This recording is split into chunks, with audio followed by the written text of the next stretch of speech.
GoDaddy time.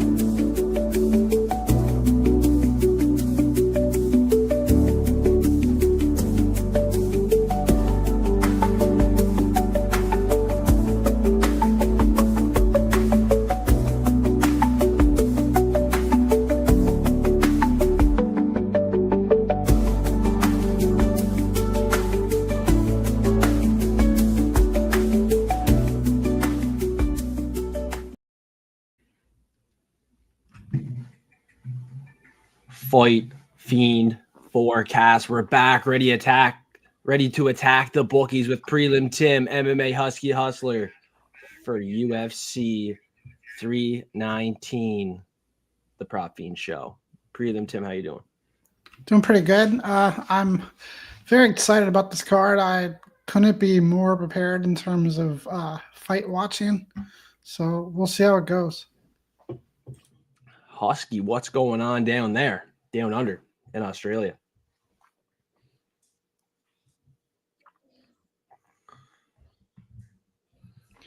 G'day, legends. Yeah, very excited for this one. Whether you're on DDP or Hamza, I think everyone's pretty much on the same page. It's going to be one hell of a fight. It's very rare that we get the UFC that pair up the two best in a division like they have in this fight. It's unlike boxing, but it's quite unique. So we're in for a show. And it's one hell of a event. We had a couple cancellations. One of the Ultimate Fighter fights got canceled there. Brian Battle didn't make weight, so that fight got pulled. What do you guys think about all that? And the guy on Tuesday that got the contract, got the finish, Baysangor Susurkayev, however you say his name.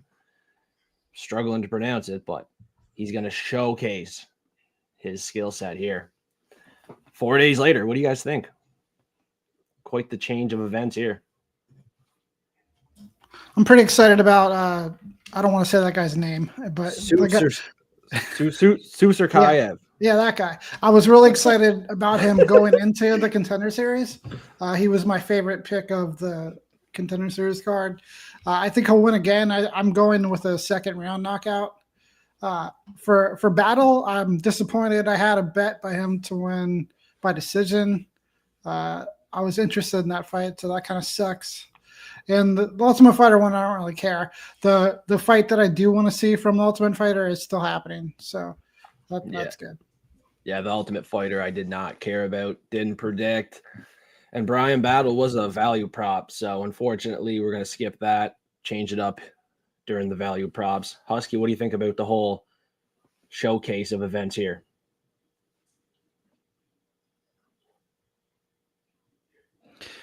Well, first off, Brian Battle needs to get new management or learn how to do dieting or something with his weight cuts because, it's not looking too professional for him missing 2 in a row, especially on a big card like this and going up a weight class. So, yeah, he needs to have a good look in the mirror and hopefully he's okay and there wasn't anything in regards to sickness or anything like that. Never want fighters to have anything happen to them. But, yeah, it's a bit of a shame. I was looking forward to that fight. Also was looking forward to the King Green fight.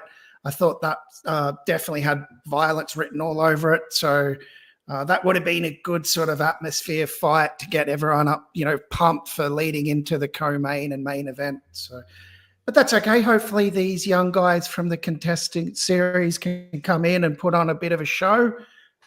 Yeah, looking forward to it. Yeah, I think Baysangor is the real deal. Another round 1 KO incoming for Susurkayev here. He's trained with Hamzat Chimaev as well, who's fighting in the main event versus Dricus du Plessis. So, he's training hard, and he's always ready to go. Now we're ready to go. We're going to start off with the Prelim Props. I'm going to start it off this week. I got Mikhail Olazechuk, the Polish Power, round 1 KO. You take a look at his wins. He has 12 knockouts in the very first round. He has 3 in round 2. Of course, I think he can get the knockout in round 2 if he does not get it in round 1. But at plus 240, I'm taking a stab at this. Very confident Olazechuk can find the KO at some point in this fight. GM3 is too old. He's too sloppy with the takedowns at this point in his career. And we got to mention Mikhail Olazechuk has made the move to fighting nerds. He's ready to go. He has a game plan to win, and he's getting it done. What do you guys think?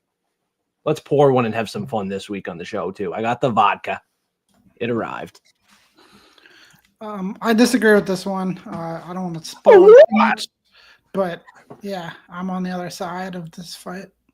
Pants beer? I have another idea if you're interested in doing a pants beer, not this one. I don't want to do a pants beer. We could do like a shoey. We should do a shoey. I mean, I've never done that before. We'll talk about it. Yeah. There's another fight. I think you can guess which one it is that I'm willing to wager on. Yeah, let's do it. We'll talk about it soon. Pico! Oh no. Oh no. Husky, what do you think about Mikhail Olazejchuk and the Polish power? I absolutely love it. Let's go. I am 100% with you. I think Mikhail gets the knockout. I don't whether it's round 1 or round 2. I think it comes within the first 2 rounds. Yeah. I think the change to the fighting nerds has made a significant difference in his fight game. If you look at his last fight, he looked absolutely tremendous. Probably the only other prop that I was considering for this, which is a bit of a sneaky one, it actually backs both fighters, and that's that you're going to get Mikhail by a knockout, or you get GM3 by sub, which was paying around $1.60. I think that's pretty much the path here, guys. It's pretty one-dimensional in regards to you've got the stand-up fighter, the grappler. If it gets to the mat, hey, Mikhail's in trouble. But if it stays on its feet, he's probably getting knocked out. Yeah, GM3 at 37. I'm going to actually take Mikhail Olazejchuk as a lock of the week here. I mean, like, GM3 just lost to Brad Tavares, unanimous decision. I think it's a clean win for Mikhail Olazejchuk. He gets his hand raised, and I'm locking in, betting heavy Mikhail Olazejchuk this week. Maybe I'm wrong. Maybe Prelim Tim's right. Maybe the Zodiac forecast indication's correct. But I'm all in on the Polish power. Let's go. Let's pour another one, too. Let's hear it, Prelim. Tim. All right, so this one, I actually feel like this one's really easy. So I'm very happy to be getting plus money on it. Chase Hooper is very aggressive. He thrives on pace and grappling. And Alex Hernandez has very historically had a lot of trouble with his cardio. And he'll get tired as the fight goes on. Chase Hooper is going to push him and make him work hard.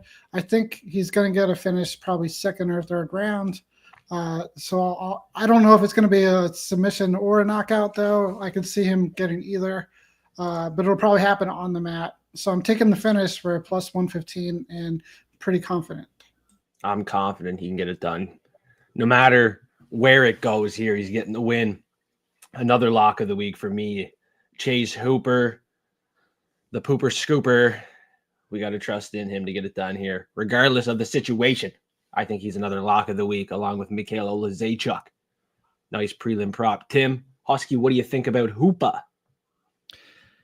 I think Hooper's pretty much, you could have him as lock just on the money line this week. And I don't like to call locks, but, you know, from what we've all seen, he looks like he's in a good position to get the win here. Look, my predictions video on MMA Husky Hustler, I do have him winning by submission. However, I could easily see the knockout as well. So Tim's covering both bases there, and you're getting plus money. It's not a bad bet. Yeah, and the difference in between the finish and the submission isn't very big. So you don't got to be greedy. Get that plus money. Be smart. That's some great advice and a great prop on the prelims for Prelim Tim, as expected. Husky, what's howling over there? Alrighty, well, I'm kicking off the props in the prelims, and I've got Loopy by decision. I think she's going to grind this out over 3 rounds, and she's got the gas tank to do so. She's got the pace. She's got enough wrestling to smother for 15 minutes. Look, she's not a huge finisher, but she wins minutes, and she does rack up control time, makes it ugly, and I just feel this one's screaming. It's going to go to the scorecards. Yeah, well, hopefully the judges don't like the forward pressure, volume, and damage from Jessica Andrade, because she's one of my underdog picks this week. I think Andrade off 2 losses is going to be hungry, ready to go. So beware, Husky, on this one. Manage that bankroll wisely. Well, I've covered my bases. I do have her decision, no action as well. So if he wins by finish, I'm still on top. I think Andrade could win a decision. Well, that's why opinions are like assholes, my friend. We've all got one. What do you think, Prelim Tim? You siding with Loopy? Yeah, I have this bet on my card as well. I think Loopy's going to be the one that's going to be pushing the pressure in this fight. I'm not 100% sure she'll have a lot of success with takedowns. Andrade usually has pretty good defense, but I think she will be the one pushing forward. And then I think she'll be fine striking-wise on the feet. She's a pretty good boxer. And I think she's the one that's more invested right now. Andrade has seemed very checked out. And lastly, the reason this is a good pick is because Loopy's not really a finisher. She almost always goes to decision. So, yeah, I like this one. I'm betting it as well. Yeah, Andrade has a lot of wear and tear on the tank here at 33 years old. Off 2 losses. I'm going to trust in the motivation. She has a couple bills to pay. I'm a bank on that, but I don't advise you to bank on that. Do what is comfortable for you, what you're feeling on this fight. You heard Prelim Tim's opinion, my opinion, and Husky's opinion. But just so you know, all of our opinions are like assholes. We all have one. And so do you. And so do you listening. You have an opinion, so you don't have to listen to any of us. But you can at least take our advice and move forward, try to make this money, beat up the bookies. It's us versus the bookies at the end of the day, boys. And I think Carlos Prates by a decision is sitting there plus money, and I'm going to take it plus 250 to be exact. Yeah, he's a knockout artist, but Jeff Neal is tough. He is tough. He went 3 rounds with Shavkat Rakhmonov. He went the distance with Ian Gary. Both these guys went the distance with Ian Gary. So I think Carlos might not find the finish easily, but he's going to pick apart Jeff Neal, being the younger fighter at range here with a slight reach advantage and training at Fighting Nerds once again. He has a game plan to win. I don't think he's going to be gassing out in 15 minutes. He might smoke a couple cigarettes, but it's not a 25-minute fight. He's going to be fine. His striking always looks crisp and clean, and goddamn it, he's probably going to get the knockout. So I'm taking him on the money line as another lock of the week. And just so you know, I'm 6 in a row on locks of the week here. I'm taking 4 on this event. I'm taking 4 on the event to go 10 in a row. Prates is number 3. So I got Ola Zaychuk, Hooper, Neil Prates. I'll let you know the 4th lock here coming up. But what do you guys think? Can Prates pace his way to a decision? He just has to not. He just can't land that KO. He just can't land the KO, boys. Well, technically, I'm on Neil in this fight. I think you and I are pretty much opposite, like on the whole card, but that's okay though. I agree with you that Neil is tough and he's hard to finish. I don't think it's a bad bet though, because apparently Jeff Neal was working at like a restaurant or something. He works at like Subway. Yeah, just like a few weeks ago. So, and Prates has been fighting a lot. So that's interesting. I think maybe Prates does win just because he's more in the game right now. But I think I got Jeff Neal at like plus 195 for someone that should be striking at a higher volume and is a tough guy. I took the bet, but this isn't bad either. You talked about it. There's a lot of old fighters on this card, Prelim Tim, on your Instagram there. Jeff Neal's another old fighter. He's another old fighter. Do you trust in the old fighters to get their hand raised? Jeff Neal's not actually that old. I think he's just been around a while. I think he's only like 34. I mean, there's a lot of guys that are like 37, 38, 39, 40. He's turning 35 soon. Okay. But yeah, he's still in his prime, I would say. Yeah, this is the best of the best of Jeff Neal. Off a win here to RDA, but it was a leg injury for RDA. He didn't prove much in that last fight. But, I mean, in his losses, he's never looked too bad. No one's finished him that easily. So, Jeff Neal, credit to him. I used to work for a Jeff Neal, to be honest. Jeff Neal Construction. That's where it all started, my career. What do you think, Husky? Can Jeff Neal get it done versus Carlos Prates, my lock of the week? I don't think so. Look, I'm going with Carlos Pratos in this one, mate. Yes. But yeah, I think it's interesting you're looking at go the distance. It's something I was looking at all week because I think the consensus is that he's just going to go out there and get the KO based on previous fights. And I don't think that's going to be the case here. Look, I have predicted he does get the KO, but I wouldn't be surprised it goes to the decision. So that's quite a sneaky little play that you've got there. Yeah, and remember last week you pulled that decision win off as well. Which was that one again? Was it the Chris Duncan one? The one before after that. From last week. No one had it going the distance. Gabriel Fernandez. Sounds about familiar. Yeah. And then I had Julius Walker. I had Julius Walker decision too. Yeah, so this could be a sneaky little play. If you want to play it a little bit safer, depending on what the money line's at, you could have Carlos by decision or KO to play it safer. It seems as though me and Joseph are against poor old Tim on this card. Let's be honest, boys. So this will be interesting, the rest of the props that come out. Let's be honest. Sometimes you got to fade what the public's doing. I think majority of people that are betting Carlos Prates is going to attack that KO prop. I'm going to attack the money line to be safe and then take a stab at this decision. Fade the public on that KO. I think Jeff Neal's too tough. He's going to survive, but the judges are going to give it to Carlos Prates. And just so it was the Julius Walker fight from last week that you had it by decision. It was like an 11-1, I believe. The only reason why I bet Julius Walker decision was because the numerology, the Zodiac forecast for $5 a month was screaming at me to take a bet. I mean, it was 6-1, highly unlikely. And for one unit, it paid back very good. And then we had Gabriel Fernandez decision. That was on the Zodiac forecast. So, I mean, the numerology astrology seems to be pretty strong on these fights. You don't have to agree with it each and every time, but it's something to keep in mind when betting. Next up on the main card, boys, we got Prelim Tim back ready to produce some money. Let's get paid. Let's get fucking paid. All right, so this one is going to be a hot topic this week.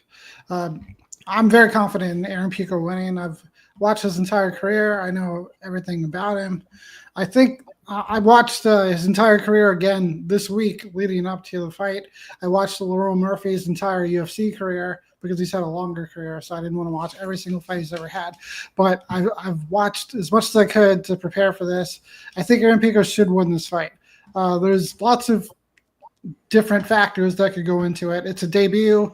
If I'm going to talk about narratives, I think that Aaron Pico looked a little bit uncomfortable and nervous at the ceremonial weigh-ins when they faced off. But, I mean, I think Pico is a better wrestler. I think he has a strong boxing background, so he could be fine on the feet. He probably throws more volume on the feet than Lerone Murphy does. And then when it comes to wrestling, it's not even close. Aaron Pico has been wrestling since he was 4 years old. He's very good at wrestling. He takes everybody down. Lerone Murphy gets taken down by pretty much everybody he fights. So I like this a lot. The reason I'm choosing the decision is because this is a step up in competition for Pico. And we haven't seen Murphy finished yet, even though we have seen him hurt badly multiple times. Like one of his more recent fights against Dan Ige, the fight looked like it was almost over. He got dropped, and then he was in a lot of trouble, but he recovered and was able to actually win that fight. So I'm going decision on this. I'm not confident in that, but I'm more confident in just Pico winning the fight. Well, all what I got to say is the bookies respect Aaron Pico to have him priced as the favorite over undefeated UFC veteran Lerone Murphy. And somehow the Zodiac forecast landed on Aaron Pico for the win here as well. So, I mean, you might just be onto something here, Prelim Tim. Unfortunately, my official pick is Lerone Murphy. Not overly confident. This is not the fight I'm looking to do a pants beer on. I'm going to let Husky take over here. I got no action. I got nothing on this fight, man. Yeah, well, I'm certainly not pouring beer down my pants. But look, wouldn't advise I feel this is going to a decision. So with that said, Aaron Pico is a good fighter. Everything Tim has said is 100% true. I'm just seeing it the other way. I think coming into the UFC, the bright lights, the competition being a step up. I'm not overly impressed with Bellator's fighters and who he's beaten overall, I don't believe that any of them are any better than Leon Murphy. So I'm going to side with the fact that we've had Bellator, PFL come into the UFC and traditionally lay eggs in their first match, that it becomes a little bit too much for them. Leon's undefeated. He's a very solid fighter. So I see his technical striking, defensive skills are going to allow him to manage Pico's aggression and power. And I think that Pico's wrestling, whilst, formidable as Tim has mentioned, there's wrestling and there's MMA wrestling. And then there's MMA wrestling in the octagon. And I think that's going to be the difference here. So, but look, could be wrong. I'm not willing to jump on my sword on it. I do think it goes to a decision. So, yeah. Bet the fight to go the distance. I think it goes 15-2. Now we got another decision prop, Husky. All right. Look, to me, this is a no-brainer. From the moment that he has come into the UFC, I was shocked that he was an underdog against Kevin Holland. It was my very first video released on the MMA Husky Hustler. Dog of the Week was MVP versus Kevin Holland. I was also surprised when he was the underdog against Shara in Saudi Arabia, I should say. And once again, backed him for a decision. So look, if you've got something tried and tested, why would you go away from it? I just feel like the guy is like he's playing a video game. He's got distance and timing. He just picks people apart, and he never lets people get comfortable. Like, his timing is ridiculous. His speed is a level above. The only person I've sort of seen with speed like that is Ian Gary. So he sees openings before his opponents even know he's there. He frustrates them. Look, his opponent's tough, and I think that's why it will definitely go to a decision. He's not going to fold. I just see Page cruising, landing sort of flashier shots, playing it safe with his defense, and coasting to a clean 3-round win. Yeah, that's what he does, and he's good at it. He's very good at it. But the Killer Gorilla, 41 years old, looks in shape. He had a knockout win late in his last fight there over RoboCop. He still has something left in the tank. He is another underdog pick for me this week. Now, it's okay to disagree. Completely fine. We all have opinions. I just think Michael Venom Page is fighting someone in the upper echelon now with too much power, a great takedown defense. But the only problem is, the reason why I'm not so confident in the Killer Gorilla is because he can get in his own head. He can get a little frustrated with himself and his opponent, and Michael Venom Page can frustrate the Killer Gorilla and outpoint him by a decision. So great play, great prop, Husky Hustler. If you like Michael Venom Page, what's wrong with Subway? I like Subway, bro. Yeah, there's nothing wrong with Subway. So if he's working at Subway, shout out to Subway. Who? I'm happy for you guys to come and sponsor my show. Just imagine my husky with those beautiful blue eyes on one of your ads. I'm telling you, it'll make some money, and you'll be buying those sandwiches. I'm getting Subway tomorrow. Fuck yeah. But why did you say Subway? Who works at Subway? Jeff Neal?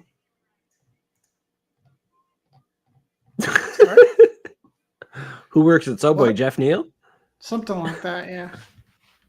No, you're saying that he was working at Subway, waiting tables or something. Yeah, that was Jeff Neal, not Michael Venom Page. At a restaurant, someone said Subway, and I'm like, hey, don't diss Subway. Yeah, I like Subway, bro. It's no disrespect. It's just a job, I guess. I can tell, yeah. You ever make a sandwich, bud, down there in Australia? We don't make sandwiches here. We have our women do it for us. Oh. They're called manwidges. Jeez. Jeez Louise. Let's get into these value props, because Brian Battle absolutely butchered mine. Oh my God. My sandwich got butchered. No meat on it.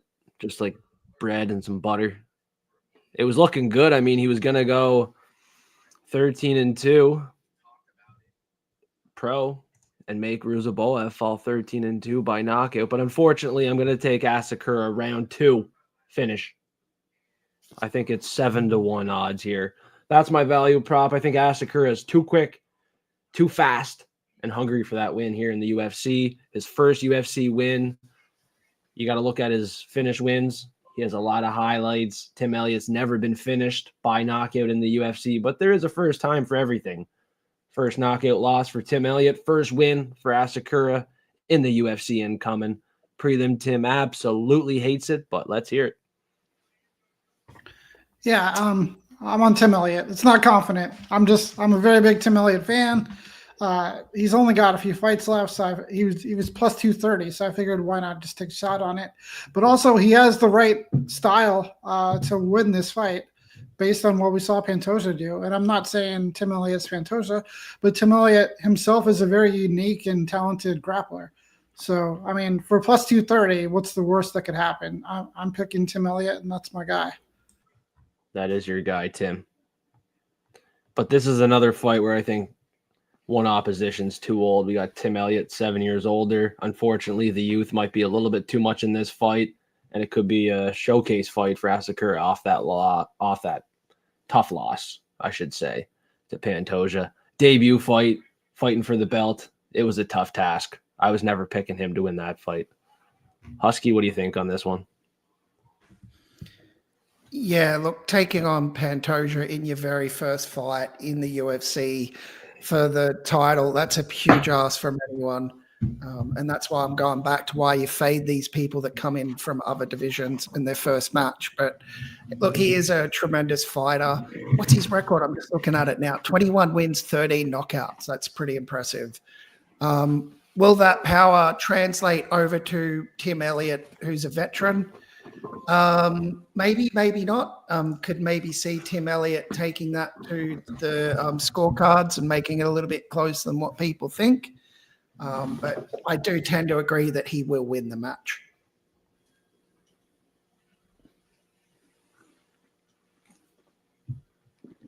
My cat just tuned in. You see that?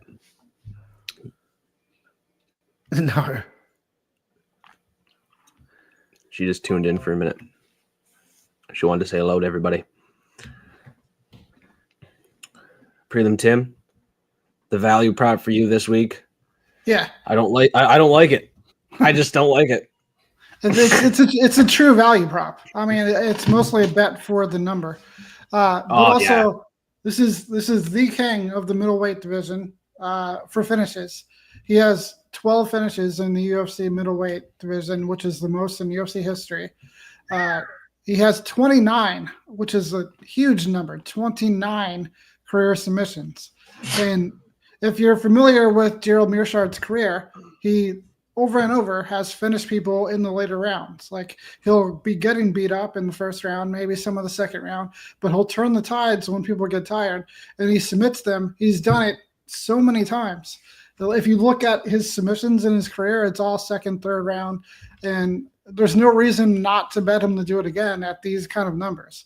So, and then on top of that, Olasechek has had a problem getting submitted. He's been submitted 6 times, and he also can't grapple. The only thing going against Mearshardt in that respect is that Mearshardt's not good at getting takedowns himself. But should the fight end up on the ground when Olasechek is tired, Mearshardt's going to submit him. I'm sure if all those things align, Mearshardt's going to get the submission in either this round 2 or round 3 for plus 1,100 or plus 1,500 is going to hit. So, I mean, I think why not try it? And not to mention, it is the 30th fight for Mikhail Olasechuk, and it could be the 30th submission win for Gerard Mearshart. Crazy. 30th pro fight for Olasechuk could be the 30th submission win for Gerald Mearshart. You got to be careful with this numerology. The numerology is picking Gerald Mearshart. I'm locking in Olasechuk. Prelim Tim's over here chuckling with GM3, thinking that he's going to beat F3's ass again. Yeah, he might. He might. But I'll be crying in the bathtub. No pants beer this week. I got a big bet on Ola Zaychuk. I swear, if GM3 gets the submission, the Zodiac warned me, and I just completely faded it. Prelim Tim warned us too, right here, right now. So beware. I'm not cashing out. I'm no bitch. I'm no bitch. I've said enough. I've said enough. I'm a little scared, though, to be honest. But how could you not be scared? Look at that guy's mustache. It is a thing of absolute glory. Look at Gerald's mustache. Whew. I thought you were talking about mine. Whew. You're not even in his league, mate. Come on. I feel like I'm being hypnotized by it. Continue. All righty. Yeah, look, I've Karina Silva, look, they've fought before, so they're very familiar with each other, but that was a very, very long time ago in a galaxy far, far away. So, look, she's aggressive and she hunts for that finish. She's dangerous everywhere in the striking and submissions. She's not here to play it safe. If she fights in the fights that she has won, I think she's got like an 85% finish rate in each one of the fights she's won. She's only been to a decision like 2 or 3 times. So she's not leaving it to the judges. Look, Barbosa is tough, but she is hittable. I think if Silva finds a rhythm, I think she can get her out of there before the final bell. And you got big odds on that. And it's, not a bad payday. I'm going for it. Yeah, this is a great bet. I think that number's too big for because all the stuff you said is right. She's a really good finisher. Plus 275. Yeah, I couldn't believe the odds when I saw it, so I jumped on it. Yeah, this is a good one. The reason why I did not jump on it this week is because her main path to victory for that finish is by submission. Dion Barboza has a good submission defense. I think the defense can hold up on the ground for Dion Barboza, and Crean Silva paces her way to a decision. I'm a little bit scared on the feet. Crean Silva is a killer. She's a very confident pick this week. Great price to win this week. In parlays this week. God damn it, she's going to get the win. I'm just not sure. I'm just not 100% sure she can get it done inside the distance. We'll see, though. There is value, nothing but value on this prop. That's my opinion. We all have one. And you know what we all got to do is comment your most confident parlay this week on my full card prediction show. I'm gonna give back a little. All right, Prelim Tim Husky, if you got a confident parlay, drop it on my video there. Anyone listening, everybody listening, drop your most confident parlay with hashtag F3, and you have your chance to win $100. Make sure it's above plus 100. Don't be a little hesitant and scared. You got to juice it up here.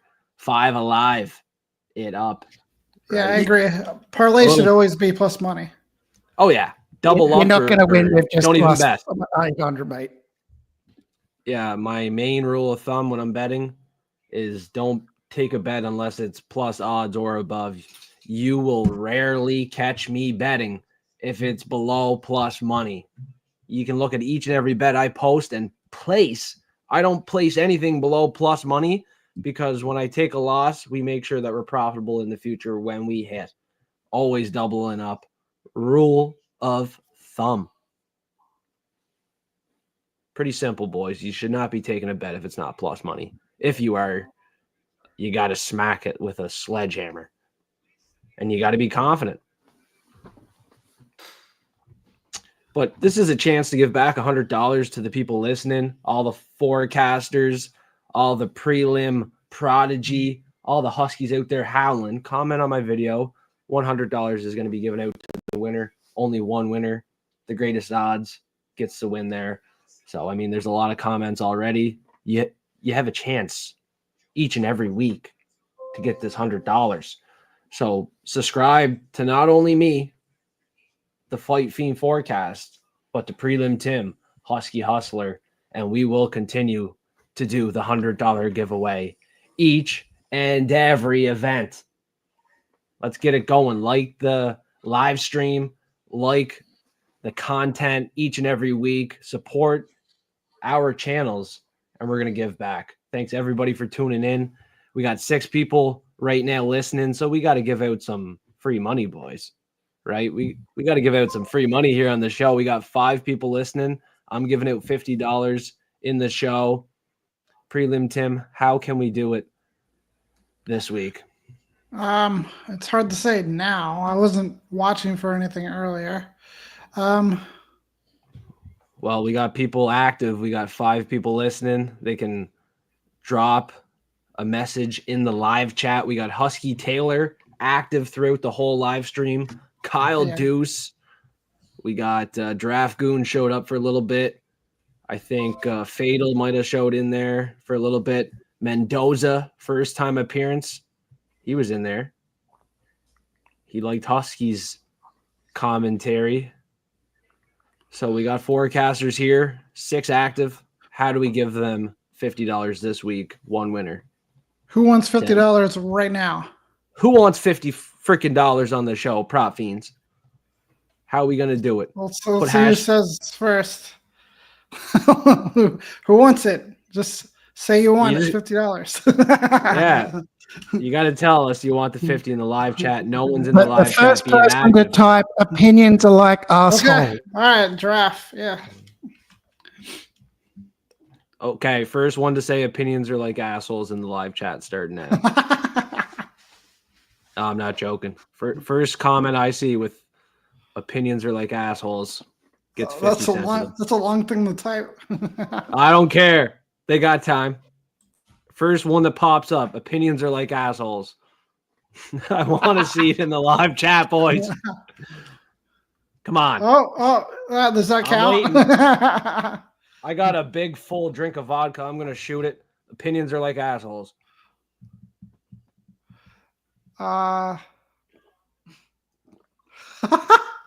Nobody can spell it, right? We got a few of them. Okay, technically, we didn't say they had to spell it correct. Yeah. So Kyle wrote it sort of first, and then Giraffe Goon was the first one to spell it correctly. Correct. Yeah, I got Kyle Deuce with the dub here, boys.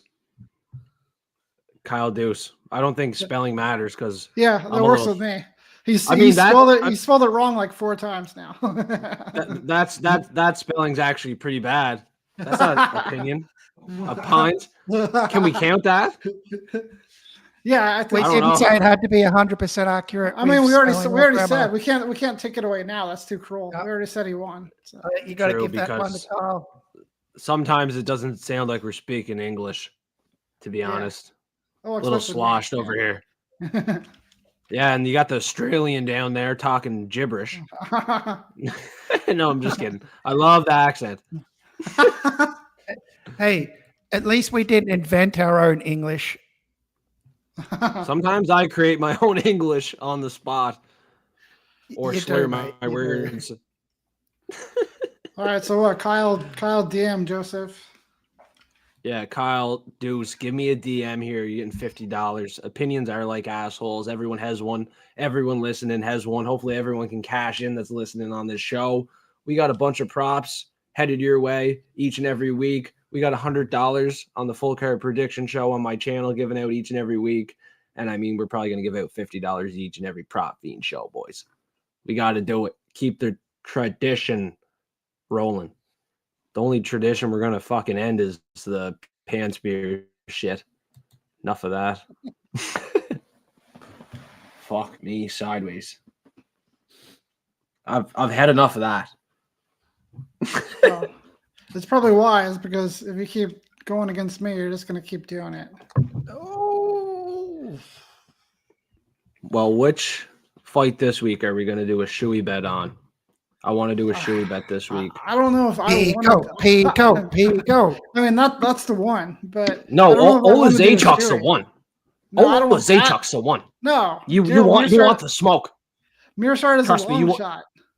Trust me, you want the smoke. No, I've taken long shots at other times though, didn't I?